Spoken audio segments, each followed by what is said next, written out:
പരാശക്തി നമ. അവസരം കിട്ടിയപ്പോൾ വിദേശിയായ ഒരു യുവാവ് അമ്മയോട് ചോദിച്ചു, അമ്മ അവതാരമാണോ, ജഗദീശ്വരിയാണോ, അതെയോ ആദിപരാശക്തിയോ? അമ്മ കാരുണ്യത്തോടെ അരുളി, മോന് ഈ ശരീരത്തെ എന്തു പേരിലും വിളിക്കാം. ചിലർ അമ്മയെ എന്ന് വിളിക്കുന്നു, ചിലർ ദേവി എന്ന്, ചിലരാകട്ടെ കൃഷ്ണൻ, ബുദ്ധൻ, ക്രിസ്തു, അമൃതാനന്ദമയി, അങ്ങനെ പലരും പലതും ഈ ശരീരത്തെ വിളിക്കാറുണ്ട് മക്കളെ. ചിലരിതിനെ വിമർശിക്കാറുമുണ്ട്. നിങ്ങൾ എന്ത് പേര് ഈ ശരീരത്തെ വിളിച്ചാലും ഇതിനെ പരിഗണിച്ചാലും അമ്മയ്ക്കതിൽ ഒരു കാര്യവുമില്ല, പ്രശ്നവുമില്ല. ഇതിൻ്റെ ആന്തരിക സത്ത അനശ്വരം, അവ്യയം, അവികാര്യമാണ്. ആർക്കും ഈ പരമപരിശുദ്ധ സത്തയുടെ രഹസ്യം കണ്ടെത്താനും സാധ്യമല്ല. നമഃശിവായ.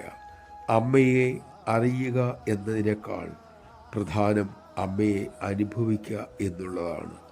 അതിനായി വേണ്ടത് ചിട്ടയായ സാധനയും